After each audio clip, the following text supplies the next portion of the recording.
So before we actually glue the U-shaped or middle piece of our saya down to one of the sides, as I mentioned in the previous video, we want to just make sure that our katana will slide in and out smoothly. And as I said, this is where you're really going to see if your blade actually has a nice curve to it.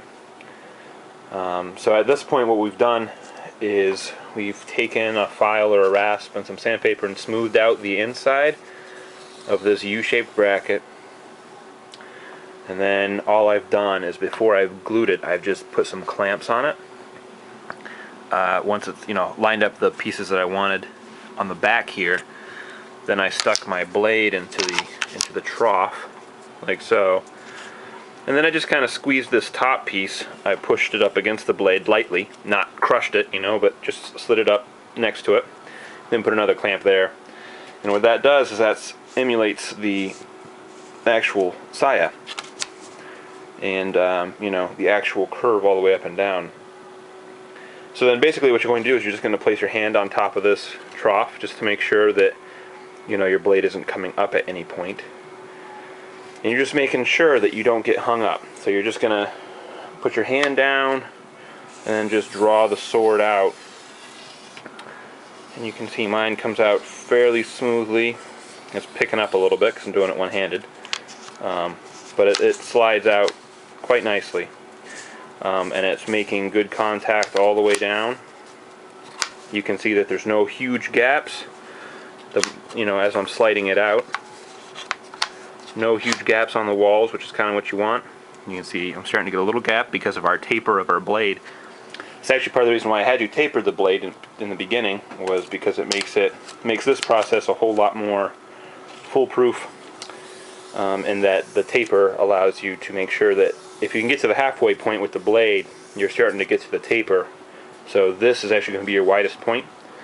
You have fewer problems pulling the whole thing out. So yeah, the next step after this is just to, after you've confirmed that this is going to work, that your sheath is going to work, you're just going to glue this down, and then you're actually going to sand the inside, the whole inside again, so it's nice and smooth.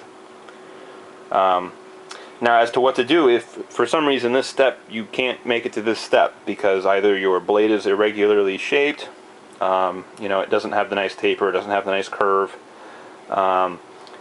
you have two options, basically. Either fix your blade or don't make a sheath for this particular katana that you've made so far. And it's kind of hard to hear that now that you put all this work into your katana and to find out your sheath doesn't work. But you can either, do some more carving on your blade.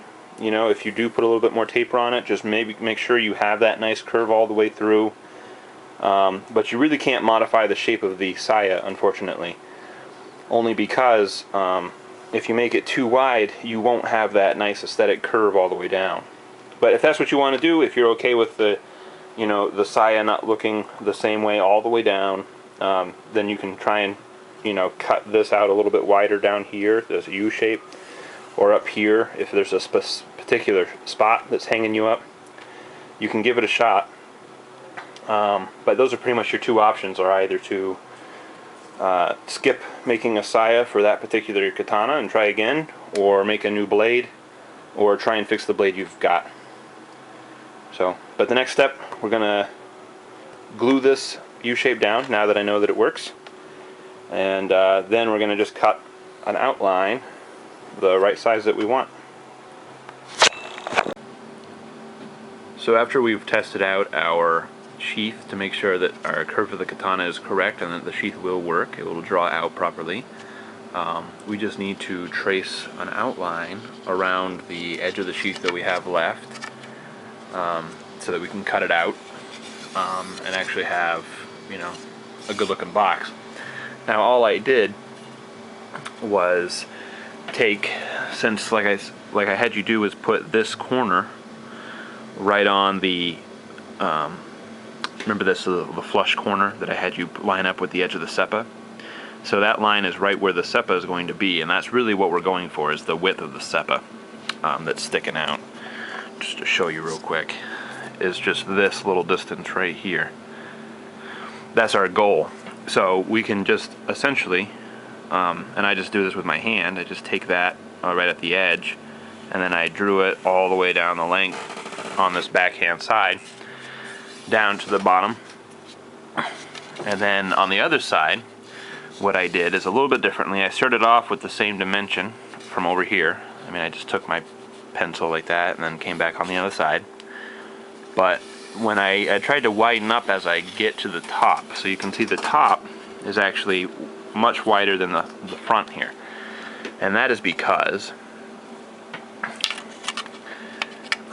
you can see the Koiguchi, you can see how little space I have to work with at the front. And what I don't want to do is cut this part on the sheath too close so that the Koiguchi is actually wider than the mouth of the sheath itself. So in order to combat that a little bit, and this makes a little bit more work for me, but it ensures that I have enough wood at the end of this sheath, is I've just left this a lot wider. You can see here, this is the line at which it would be the same width here as down here. So I just, I almost doubled it, but I just left it a little bit wider and then tried to kind of taper that off down into this here. So the first thing I did was just take that line the same width as our seppa is supposed to be, right? And then I just kind of tapered it, made it a little bit wider and tapered it into the rest of the sheath. And again, that's just to ensure that I have enough of the wood product here at the end in order to make it so I don't have to make up any work, or that my Koiguchi happens to be wider than my sheath. So it's just a little bit of an insurance. Makes a little bit more work because that means I have to take my rasp or a saw and make it nice and smooth in the transition, because you can see that these do not quite line up. The Koiguchi is a little bit wider at the top there. But it will sand. You can see the taper. I mean, you can see that this is much wider than it is at the top, so I'm still okay. Once we've cut out the entire sheath profile, and even after you've cut out this line here for your Koiguchi to nest up to, or to butt up against, what you want to do is you want to sand the entire inside of this trough. You've already sanded the outside, or the inside of this U-bracket, and that's fine. But what you want to do is you want to give yourself some clearance here on the bottom. So that's really what you want to focus on when you're sanding. Either take your rasp and rough this up and then sand it down or something, but you want to give yourself more clearance. And the reason is that factory wood, unfortunately, only has to be cut close enough to 1/4 inch. So even though it looks like it, not all the pieces of 1/4 inch that you will have purchased will all be 1/4 inch. Some will be a little bit thicker, some will be a little bit thinner. That's a problem, because if your blade is thicker and your inside here is thinner, when you put your third piece on top here, you're actually going to squeeze your katana blade right in there. And we don't want to do that because that'll ruin the finish. So what we're going to do to try and combat that is you can either sand your blade, but your blade is probably already finished now, so you don't want to really do that. You could either kind of take a file and flatten your blade out a little bit more, make your whole blade a little bit thinner.